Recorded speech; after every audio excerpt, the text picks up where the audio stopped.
在我们老祖宗的相术里，有一根手指头被称为连接前世今生的通天指，他不看你现在赚多少钱，他只看你前世到底积了多少德。现在大家低头看看你的无名指，如果它硬生生的比食指还要长出一截，那我跟你讲，你这辈子绝对不可能像一般人那样平平淡淡浑浑噩噩的过完一生，因为你的命盘里天生就带着一股极强的磁场，只要你能接住这股磁场，你的人生绝对会迎来不可思议的大翻转。为什么我会这么肯定？我常说手是什么？手是人的第二个大脑。你的每一根手指头的长短、形状、颜色都清清楚楚地对应着你五脏六腑的气血荣枯。而在佛门的无上智慧以及我们老祖宗留下来的易经相术里面，人的手相根本不是什么偶然的肉块组合，那是你前世今生的一张成绩单。今天我先给你们讲一个真实的案例，我印象非常深刻。好几年前，我的诊所来了一个从阿里山下来采茶的婀娜。那个婀娜走进来的时候，穿着一件朴素的碎花衬衫，她一坐下来，一股很浓的酸痛贴布味道就飘了过来。她把健保卡递给我的时候，我特别看了一眼她的手。各位啊，那双手因为常年采茶做粗活，10根手指头全都是厚厚的黄色老茧，指甲缝里卡着洗不掉的茶垢，皮肤粗糙的简直就像阿里山上的老树皮，摸上去都会刮人的哦。阿嬷一坐下就开始跟我哭诉，倪医师啊，我命苦啊，我全身酸痛，晚上痛到睡不着，我老公走得早，我一个人养3个小孩子，我赚的钱连给他们缴学费都不够，我这辈子是不是来还债的？我是不是注定穷死苦死？我听完没有马上开药，我伸手一搭他的脉，脉象虽然劳损，但底气十足，根基极稳。我再把他的双手拉过来，仔细一看，我立刻啪的一下拍了桌子，站起来跟他说，阿嬷，你不要看你现在这么辛苦，你头给我抬起来，你这双手叫做贵人之手，你以后是要享大福戴金戒指的啦。当时阿嬷用那种看神经病的眼神看着我，心里想说怎么可能，他穷了一辈子哪来的福报，他觉得我这只是在安慰他。结果呢，各位，时间证明一切，10年后这位阿嬷又来找我了。这次他不是挤客运来的，是坐着黑色的进口大轿车来的。他的3个儿子，2个苦读考上医学院当了主任医师，一个跟人家合伙做贸易赚了大钱，全家把他接去台北阳明山的大别墅里奉养，还请了2个外籍看护贴身伺候他。为什么一个穷苦的采茶婀娜晚年能有这么大的翻转？因为当年我握住他的手时，我清清楚楚地看到他的无名指硬生生地比食指长出了一大截，而且指节圆润，气色透亮，这就是极为罕见的贵人之手，更是观世音菩萨在经典里点明过的大福报之象。古人讲，无名起伏，情缘深厚，财气长于指，感应连于3世。这句话什么意思？就是说这根手指头是连接着你的前世今生和来世的，就是因为你前世有3种因缘重叠在一起，修得太深太厚了，这辈子投胎转世才会结出这个果，长出这种奇象。哪3种因缘？你们现在对号入座一下，看看你的灵魂深处到底藏着什么秘密。第一种因缘，你前世修过极大的无相慈悲。注意，我说是无相慈悲，就是只问付出不求回报的善良。现在很多人做善事是为了什么？为了求名声，为了上新闻，或者去庙里添个1万块香油钱，跪在神明面前劈头就说，菩萨，我捐了1万，你要保佑我今年赚100万哦。各位，这不叫慈悲，这叫跟菩萨做生意。无名指长的人，你前世绝对不是这种人，你前世可能只是一个非常穷苦的农夫，自己饿了3天，看到路边有个快渴死饿死的乞丐，你毫不犹豫地把自己仅有的一口水1碗馊掉的咸粥分给了人家，你救了他的命，转头就走，你根本没想过要他报答你。这份纯粹到极点的善念深深地刻在了你的灵魂里，这一辈子就显化在了你的无名指上。第二种因缘，你前世有极大的供佛布施功德。很多人以为布施就是要捐几百万盖大庙，错了，佛家讲万法唯心造。你前世可能穷到连饭都吃不饱，是个在社会底层做工的人，但你每天早上天没亮都会用最恭敬最清净的心端一杯最干净的清水去供养佛像，或者在路边看到残破的地藏王菩萨神像，你用自己的衣服把灰尘擦干净，虽然你没花半毛钱，但你的心太虔诚了，日积月累，你的功德厚得不得了。这股强大的功德力会让你在今生带着一股清贵之气来到人间，你的气质就是会跟那些满身铜臭味的人不一样。第三种因缘也是最震撼的一点，你曾经向观世音菩萨发过大愿。观世音菩萨是大慈大悲的代表，你前世在菩萨面前跪着的时候，你的灵魂跟别人不一样，别人都在求发财、求升官、求生儿子、求平安，而你求什么？你发愿说，菩萨，人间太苦了，我愿来生依然带着一颗柔和的心，不去跟人争抢，我愿用我的善良去广结善缘，去度化身边的人，福慧双修。听懂了吗？这三种因缘交织在一起，才成就了你这辈子无名指超越食指的奇象。这代表你的灵魂在过奈何桥、喝孟婆汤的时候，固执的把善良与情义看得比自我利益和世俗权利还要重。而正因为这种超越常人的前世因缘，所以拥有这种手相的人，今生注定会迎来三段不可忽视也绝对躲不掉的殊胜缘分。现在我们先来讲你这辈子绝对会遇到，也是老天爷硬塞给你的第一段缘分。这段缘分我给它取名叫做绝处逢生的贵人缘。各位啊，我看过太多人了，很多人对贵人这两个字有极大的误解。你以为贵人是什么？是天天给你送钱，过年过节提着燕窝人参来找你，天天请你吃大餐？还是你开口借个10万块，他连借条都不用你写，还跟你说不用还的？如果你脑袋里是这种想法，我告诉你，胡说八道，那不叫贵人啊，那叫酒肉朋友，那叫冤大头。真正在佛门里面，在我们易经相术里讲的贵人是什么样的？是在你人生走到最谷底，被朋友出卖，被亲人背叛，快要家破人亡，你觉得这辈子已经完蛋了，半只脚都已经踏出悬崖边上的时候，突然不知道从哪里伸出一只强而有力的手，死死地揪住你的领子，硬生生地把你从鬼门关前给拽回来的人，这才叫真贵人，这叫救命的菩萨化身。佛经里面有一句话叫做愿心深者感应速来，福田广者贵人自知。我用最接地气的大白话翻译给你们听，意思就是说，你这只无名指长过食指的人，因为你前世有我刚刚讲的那3种善根，所以你这一辈子最不缺的就是这种救命的贵人。你平时可能觉得自己运气普普通通，买刮刮乐从来没中过500块，也没发什么大财，做点小生意也是刚好能糊口。但是只要你遇到生死难关，事业绝境，一定会有人莫名其妙的跳出来帮你。为什么？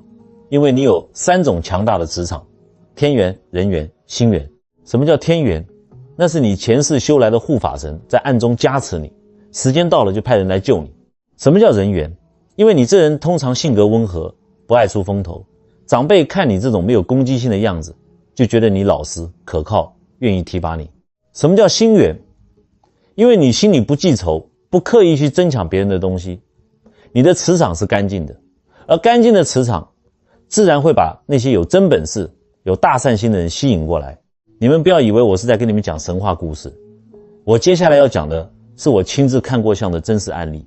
多年前有个在台中做传统五金加工的老板，我们叫他老陈。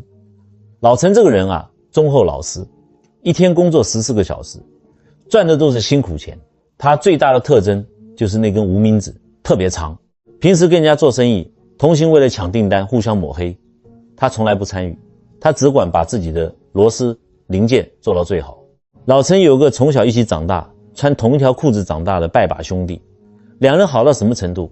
老陈把工厂的财务章和存折全部交给这个兄弟管，结果呢，知人知面不知心啊，这个拜把兄弟在外面赌博欠的钱，居然设了一个假投资的局，把老陈工厂的周转资金连带拿房子去银行抵押的钱全部掏空，然后连夜卷款潜逃，跑到东南亚去了。等到老陈发现的时候，工厂的户头只剩下不到200块台币，而他身上背了整整地下钱庄5000多万的债务，5000万嘞！各位，你们摸着良心想想看，一个老实人，就算他不吃不喝做个30年，哪里生得出5000万？那阵子老陈的家里简直就像地狱一样，地下钱庄的小弟天天去他家按电铃，踹门。他老婆本来是个很开朗的女人，那几天每天躲在客厅角落，哭到眼睛都快瞎了。他2个还在念国中的小孩子，吓得连学校都不敢去。老陈走投无路了，他去报警，警察说人跑到国外很难抓。他去找亲戚借钱，亲戚一听5000万，门都没开就叫他滚。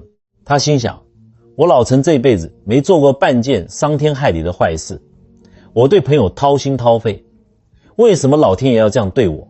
为什么坏人吃香喝辣，我这个老实人却要家破人亡？他越想越悲愤，越想越走不出来，整个人1个礼拜瘦了快10公斤。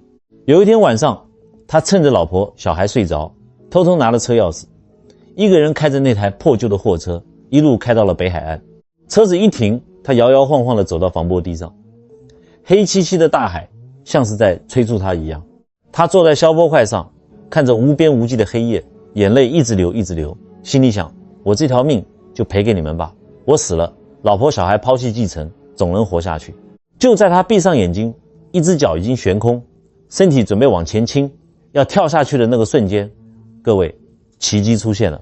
旁边10公尺外的一个大石头后面，突然传来一个沙哑的声音，少年这罐冰啤酒请你喝啦，米酒喝多了伤胃，等一下跳下去，海水呛进去更难受哦。老陈吓了一大跳，差点没站稳，摔在石头上。他回头一看，黑漆漆的夜里，坐着一个穿着白色吊嘎，戴着一顶破斗笠的阿伯。那阿伯手里拿着一根钓竿，脚边放着一个冰箱，正慢条斯理地看着海面，连头都没回。老陈本来满肚子委屈和死意，不想理这个怪老头，但那个阿伯就自己站起来，走过来，硬生生地把一罐打开的啤酒塞到老陈手里。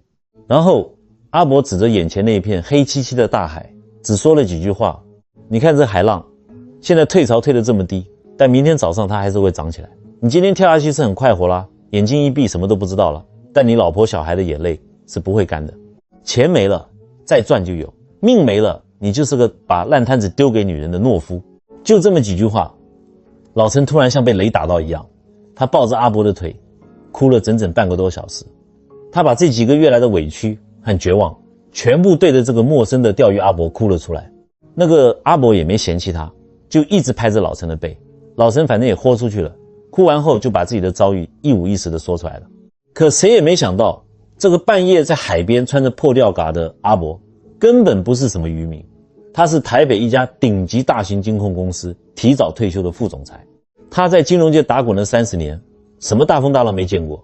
他听了老陈的遭遇，拿起手电筒照着老陈拿出来的那些合约和账本，一眼就看出这些合约的破绽，一眼就看出老陈是被冤枉的，更看出老陈这家五金加工厂其实是非常有潜力的实业。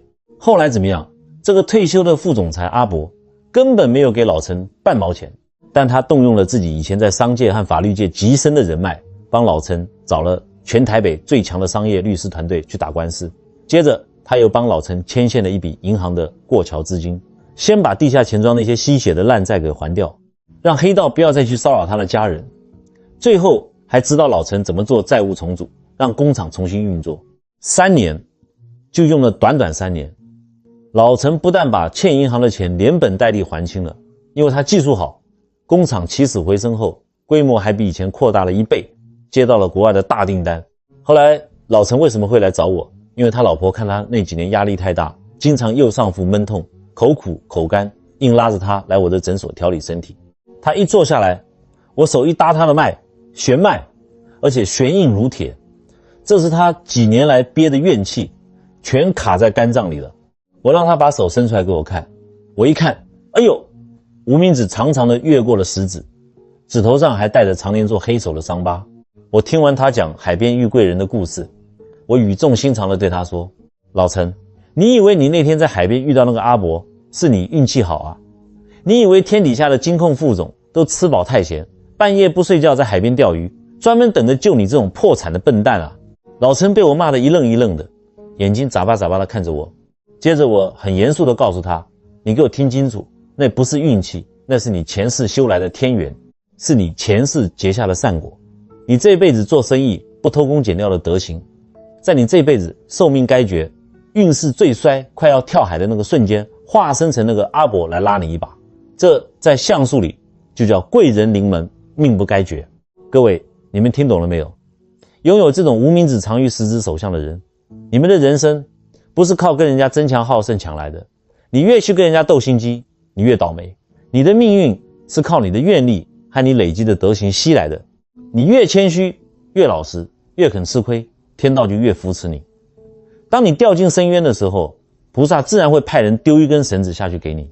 但是这里有一个极大的警告，我今天要丑话说在前面，贵人虽然会出现，这笔福报存款虽然存在那里，但如果你不知感恩，如果你觉得别人的帮助都是理所当然的，我告诉你，福报是会被你漏光的。那个老陈是怎么做的？他逢年过节不管多忙，一定亲自开车，提着最好的茶叶和补品去台北拜访那个副总裁阿伯。他把阿伯当作自己的亲生父亲一样，在孝敬，在感恩。阿伯生病住院，老陈的老婆亲自在医院熬汤照顾，这才叫懂事，这才叫接住了福报。所以如果你或者你的孩子刚好是这种手相，请你们记得时常要回向功德。怎么做？很简单，不用你去庙里花大钱点什么平安灯，你每天早上起来洗个脸，或者晚上睡觉前安安静静的坐着，诚心诚意的念一句南无观世音菩萨，感恩菩萨保佑，感恩身边所有帮助过我甚至折磨过我的人。你越懂得感恩，这股贵人之力就会像金钟罩铁布衫一样把你保护得越牢固。你的下半辈子不管遇到什么金融海啸，遇到什么大灾大难，你都能逢凶化吉，明白吗？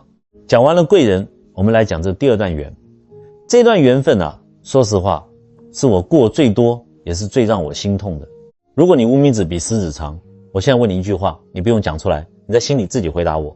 你这一生是不是总觉得在感情上，在婚姻里特别辛苦，特别容易受伤，觉得自己把整颗心都掏给人家了，最后却被踩在脚底下？我告诉你们，无名指代表什么？全世界不管是东方人还是西方人，结婚的时候那个金戒指、钻石戒指，为什么偏偏都要套在无名指上？为什么不套在大拇指上？因为古人早就知道，这根指头它有一条经络是直通你的胸腔，通着你的心脏的，它是你情感线的终点，象征着一个人内心最深处最脆弱的情缘。无名指长的人，我跟你们讲，你们这辈子最大的优点是重感情，但你们最大的致命伤也是太重感情。你们的灵魂太敏感了，很容易动情，别人对你一点点好，给你买碗热汤，你就感动得恨不得把命都给人家。可是一旦受了伤，那种痛是刻在骨头里的，是牵着心脏在痛的，几十年都忘不掉。很多外面的算命仙看到你这种手相就摇摇头说，哎呀，太太，你这个叫烂桃花啦，这辈子注定感情不顺啦。那是胡说八道，这根本不是什么烂桃花，这是因为你前世曾经发下过深情的誓愿，或者你跟某个人结下了一段未完的因果。你今生无名指这么长，就是带着这个印记来还债的，来了结这段缘分的。所以拥有这种手相的人，你这辈子绝对必定会经历一段极为刻骨铭心的感情纠缠。有的人是年轻的时候跟初恋生离死别，痛了半辈子，一辈子不嫁。有的人更惨，是结了婚之后在婚姻的泥沼里痛苦挣扎，想离离不掉，想过又过不好。我给你们讲一个我诊所里的真实案例。前几年有个快60岁的林大姐被她女儿硬拉着来看病，一走进诊间，我抬头一看她那个脸色，哎呦，印堂发黑，两颊发青，整个人瘦得像干柴一样，两眼无神。她一坐下来就捂着胸口跟我哭，气若游丝地说，倪医师啊，我全身都不对劲，我每天晚上都睡不着，胸口像压了一块大石头，常常喘不过气，觉得自己快要憋死了。我去大医院做了心电图，照了超音波，西医检查都说我心脏没问题，我是不是得了什么怪病？我一句话也没说，手搭上他的脉，弦脉，肝气郁结得非常严重，气血全都堵在胸口了。我再看他的手，好家伙，无名指长长的伸着，比食指高出一大截。我问他，林大姐，你不要跟我讲你哪里痛，你直接跟我讲你家那个老公又在外面惹了什么祸。林大姐一听这话，整个人愣住了。几秒钟后，她像溃堤的江水一样，哇了一声，眼泪哗啦啦的流下来。原来她老公是个标准的败家子，年轻的时候爱赌博，输了钱就回家摔东西，中年呢又在外面搞女人，被人家找上门来要钱。林大姐为了孩子，也为了面子，30年来每天打工帮他还债，帮他擦屁股。她心里恨不恨？恨啊，恨得咬牙切齿。可是每次只要她老公一跪下来求她，她那个心就软了，就觉得她其实本性不坏，我再给她一次机会。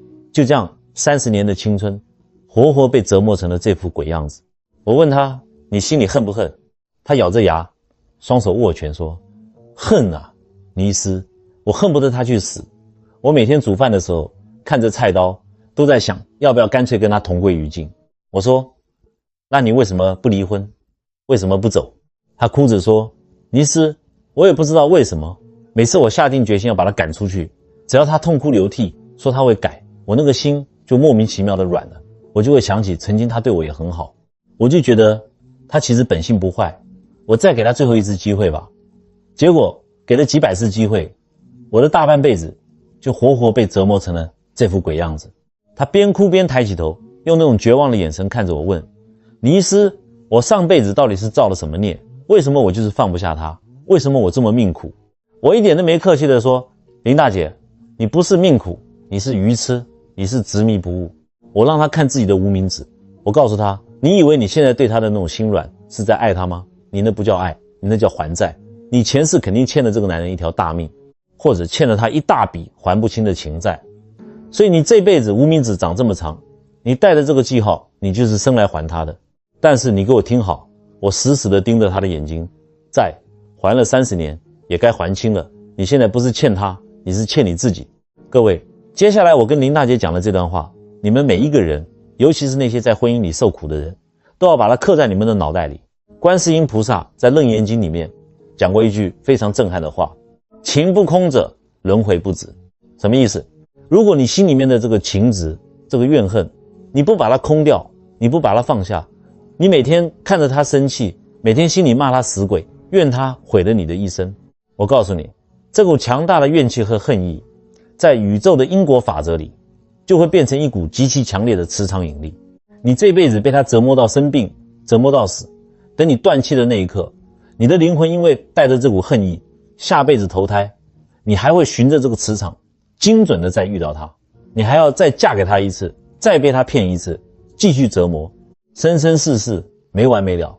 因为你们之间的账被你的恨给锁死了，解不开啊。我这句话一出来，林大姐吓得整个人抖了一下，脸都白了，连哭都忘了哭。她抓着我的手问，尼斯，那我该怎么办？我死都不想下辈子再遇到他了，看一眼我都觉得恶心。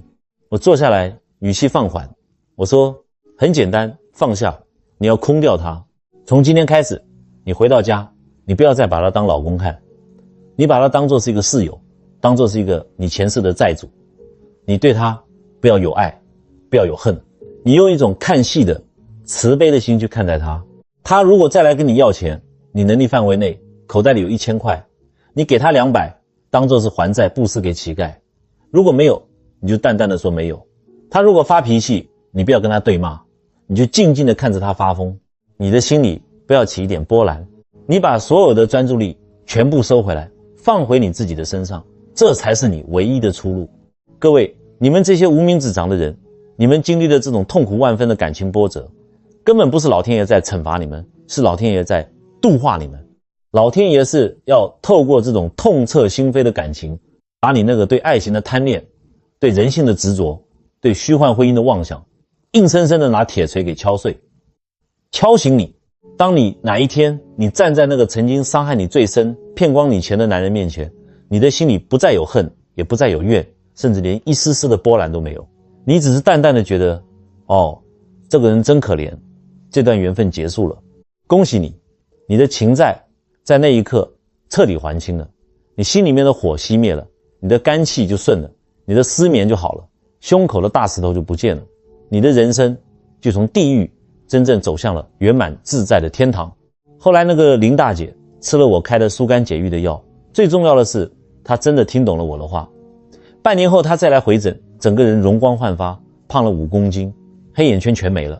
她跟我说她老公后来中风半身不遂，她没有跑，她每天就像照顾一个普通病人一样照顾他，但她心里再也没有一丝怨恨，每天晚上睡得比谁都香。这就是看透因果的智慧。好，讲完了这最痛的情债，各位，如果你觉得前面的贵人缘、感情缘已经很神奇了，那我接下来要讲的第3段缘分，请你务必做好心理准备，因为这第3段缘分才是你这一辈子拥有贵人之手，来到这个世间最真实也最不可思议的目的。这第3段缘叫做冥冥之中的使命缘。很多人以为人活着嘛，不就是年轻的时候赚钱买车买房，然后生几个小孩，老了退休以后含饴弄孙，每天去公园泡茶下棋享清福吗？这不就是我们台湾人常说的好命吗？我告诉你，别人可以这样过，但你不行。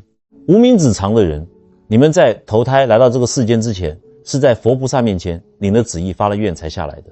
你们来到这个婆娑世界，不只是为了你自己那个小家庭，不只是为了吃喝玩乐，你们的灵魂深处是背着一份功课，一个必须完成的功德愿来的。你说，哎呀，尼师，我又不是什么大人物，我也没有念过很多书，我能有什么使命？你要我去拯救世界当超人你错了。佛门讲的使命，从来不一定要你去做什么惊天动地的大事，也不是要你捐几十亿建大庙。什么叫使命？有的人的使命是注定要来守护这个家族的福报，即使兄弟姐妹都不争气，他也要像根柱子一样撑起这个摇摇欲坠的家。有的人的使命是为了来照顾一位前世有恩于他的残疾亲人，无怨无悔。还有一种人，他们的使命就是要在这红尘俗世里面默默的行善积德，去为那些在黑暗中受苦没有人帮忙的弱势群体点一盏灯。问题就在于很多人根本不知道自己有这个使命，他们浑浑噩噩的过了半辈子，把老天爷给的聪明才智，把前世累积下来的福报全部拿去挥霍，福报都被自己消耗光了。我给你们讲一个我在诊所里看过的真实案例，你们仔细听，看看你们身边有没有这种做人。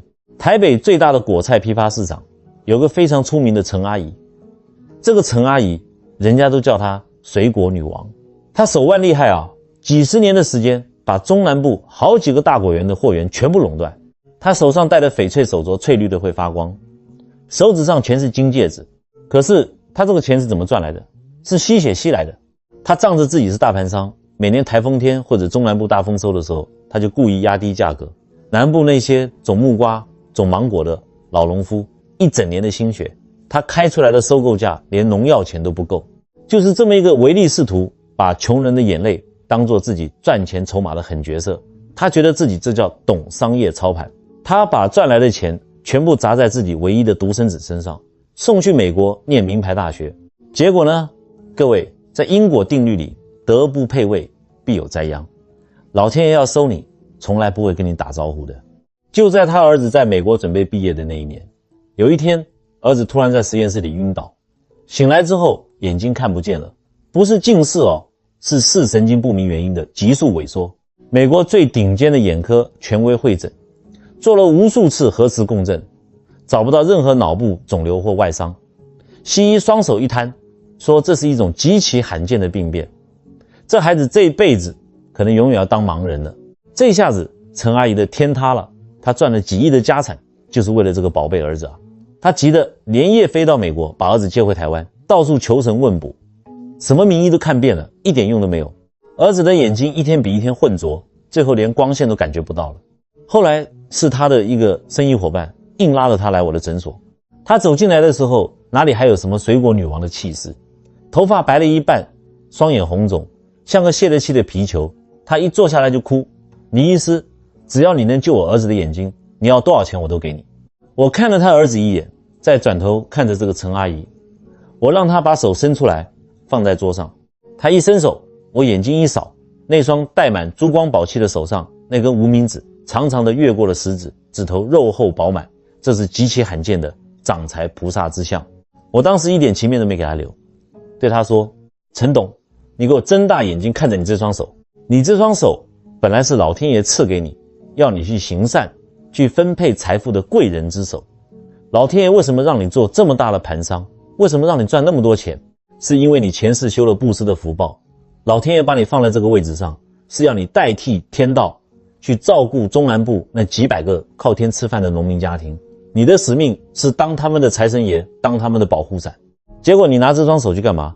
你去掐那些老实人的脖子，你把他们逼到去借农会贷款，逼到走投无路，你踩了他们的血汗钱来供你儿子去美国读书享受。你儿子今天眼睛瞎掉，那是因为他把你这几十年来欠中南部农民的那些眼泪，那些怨气全部替你扛下来了。你把你的福报透支光了，业力现前，老天爷不找你，直接找你最心头的肉。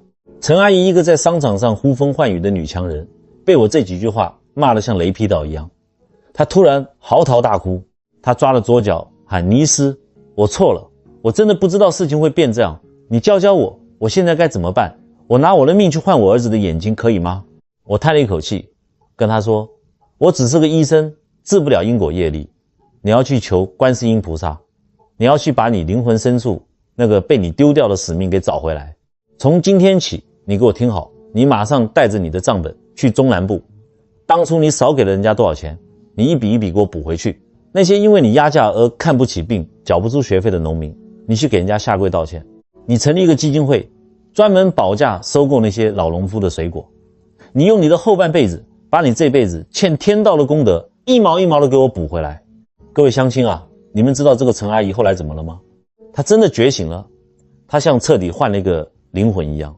她回到公司，把过去10年那些不合理的合约全部撕掉。她亲自开着货车跑到屏东，跑到台南，一家一家果园去鞠躬道歉，把当初克扣的钱双倍补给人家。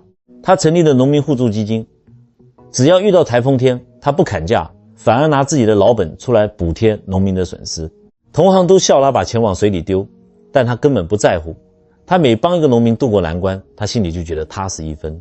奇迹的是什么？你们仔细听好，就在她善事做到第3年的时候，有一天她那个原本已经全盲的儿子突然说眼前能看到一点光影了。后来去医院重新检查，视神经竟然奇迹似的开始自我修复。现在他儿子虽然戴着很厚的眼镜，但已经可以正常生活。这叫什么？各位，这就叫觉醒，这就叫找回使命。很多人经历了痛苦，才突然从梦中惊醒，才觉醒这份使命感，才开始走上修行、布施、助人的道路。这其实是佛菩萨在现实中化作各种灾难，狠狠地抽了你一巴掌。老天爷看你偏离了轨道，不得已用最痛的方式给你一次机会，让你去补齐你前世未了的愿。所以如果你有这种无名指比食指长的手相，而你现在晚上睡觉前躺在床上，你总觉得心里空落落的，你总觉得我的人生好像不该只有这样，我好像还缺点什么，我应该去做点更有意义的事。我告诉你，那绝对不是你在胡思乱想，也不是你吃饱太闲，那是你的灵魂在敲门，那是天道在提醒你，天道在告诉你，你还有愿未圆，你还有路未尽，你还有功德未满。好，不要等到灾难降临在你最爱的人身上，你才要去觉醒。趁着现在你还有健康，还有能力，赶快去找寻你的使命，去为这个世界留下一点点温暖和善意吧。好，故事讲完了，你们眼泪擦一擦。前面我把这3段缘分，贵人缘、感情缘、使命缘，用最真实的案例给你们剖析的彻彻底底了。如果你现在看着自己的手，确认了自己或者你的亲人就是这种无名指长于食指的贵人之手，你不要高兴得太早。我今天要在这里给你们下5道保命的忠告。这5句话是我看了一辈子的相，从无数个生老病死里面总结出来的。为什么叫保命？因为福报这东西就像你银行里的存款，你不懂得开源节流，随便乱花，总有一天会透支。你把它当作护身符一样给我记在脑子里，你这辈子就能趋吉避凶。你要是当耳边风，我告诉你，福报再大也会被你败光。第一句，不忘初心，心存慈悲。我刚刚说了，你有这个相，是因为你前世有慈悲心，你是带着善念投胎的。可是各位啊，这红尘俗世是个大染缸，很多人年轻的时候很单纯很善良，一旦到了中年，突然发达了有钱了，那个初心就变了。在医学上，你心里生出了贪嗔痴，你为了钱不择手段，你的肝气就会开始郁结，气血就开始败坏。在命理上，这就叫福报反转。老天爷当时怎么给你的，现在就会10倍100倍的从你身上抽回去。你有贵相又怎么样？一旦心术不正，福尽则运衰，人一衰，百病丛生，连命都保不住。所以无论你走到什么高度，赚了多少钱，永远不要忘记你灵魂深处的那份慈悲，善良才是你最强的免疫力。第二句，多念观音，净化灵性。你们这种手相的人，灵魂特别敏感，很容易吸收到外界的负能量。你们跟观世音菩萨的磁场是最感应的，菩萨就是你们最大的护法。你们不要去外面求那些乱七八糟的偏财神、狐仙，不要去搞那些邪门歪道。我教你们一个最简单的办法，你每天早上起床，洗个脸，安安静静的坐着，或者晚上睡觉前躺在床上，心里默念南无观世音菩萨108遍。你在念的时候，心要定，要把那个慈悲的音频吸进你的身体里。这句佛号念下去，能引导你的心火下降，温暖你的肾水，肾水再往上升，滋润你的心脏。这在我们中医叫做水火既济。你的气血顺了，你的浊气排掉了，你的灵性就干净了。灵性一干净，你的直觉就会变得非常准。什么人在骗你，什么投资不能做，你一眼就能看穿，这就是在稳住你的运势。第三句，不与人争，不妄自菲薄。很多欧巴桑、欧吉桑到了晚年最喜欢干嘛？喜欢争。在菜市场为了几根葱跟菜贩吵架，在家里为了子女逢年过节给谁的红包多一点而生闷气。更惨的是，兄弟姊妹为了争父母留下来的一栋老房子，打官司打到撕破脸，老死不相往来。如果你是无名指比食指长的人，你给我听清楚，你们的人生绝对不是靠争抢得来的。你整天算计别人，整天想着怎么把别人的东西抢过来，你的脾胃一定会出问题。你去看那些爱争爱计较的人，10个有8个胃溃疡、胃酸逆流，吃什么好东西都吸收不了，瘦得跟猴子一样。你们的命格是靠愿力和感召吸来的，你越去争那些蝇头小利，你就越贬低了你自己的命格，把自己的福气给漏光了。所以让那些爱争的人去争，你退一步海阔天空，你以为你吃亏了？错啦，天道是平衡的，你在这里让出了1分力，老天爷会在别的地方以健康、以贵人、以你子孙的福报补给你10分。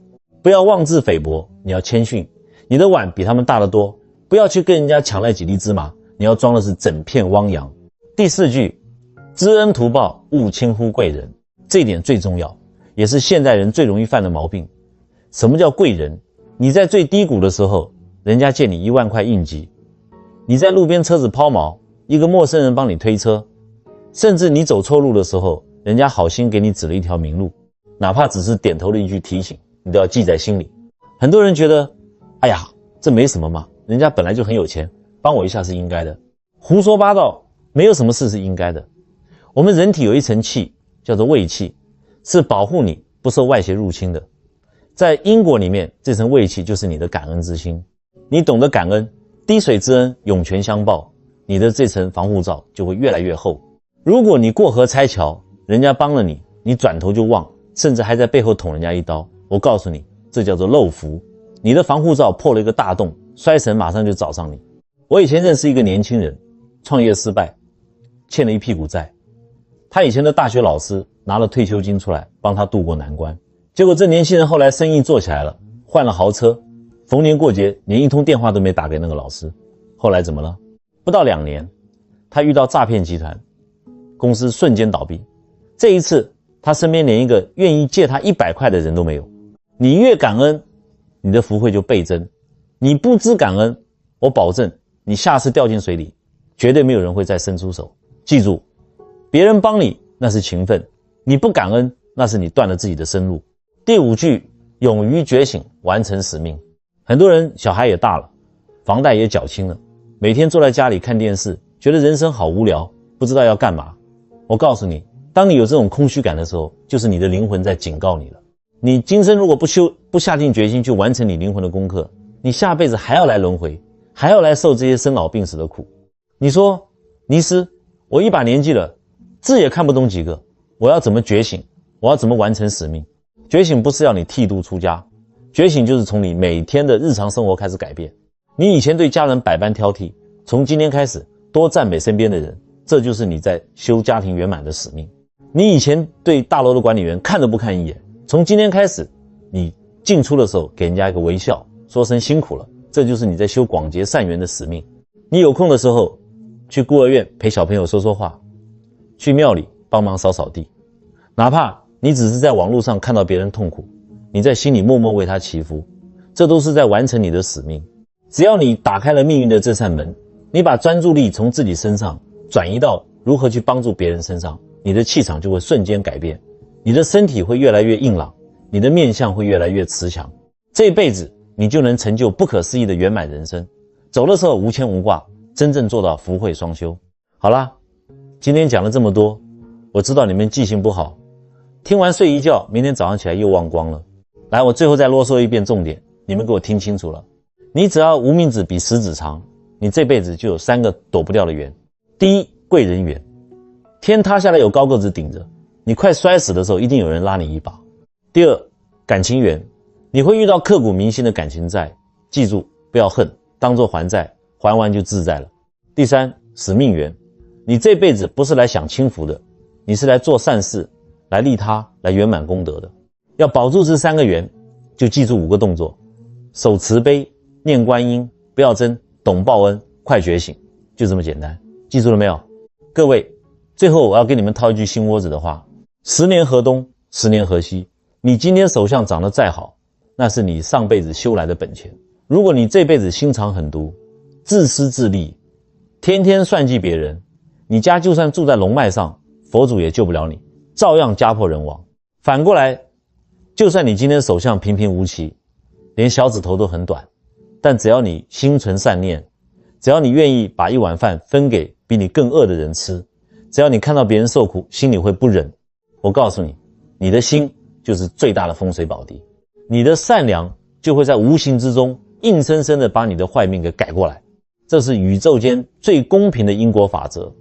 知相而不修，那是徒增烦恼；觉愿而行持，福德自然增长。各位，如果你低头看了自己的手相，你发现你就是这个拥有贵人之手的特别灵魂，或者你虽然没有这个手相，但你今天听懂了我讲的因果大明咒。现在我请你们做一件事，请你在影片下方的留言区留下你的善言，你可以打上南无观世音菩萨，或者打上感恩善缘，愿我利他，又或者为你生病的家人、辛苦的儿女留下一句祈福平安。当几千个、几万个人都在这个影片下面留下善念的时候，这里就会形成一个无比强大的正向磁场。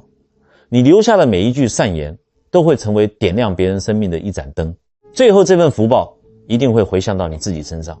愿你们都能珍惜此手，善用此缘，在这一生成就更高的心灵自在，过上真正的福慧人生。我们下次见。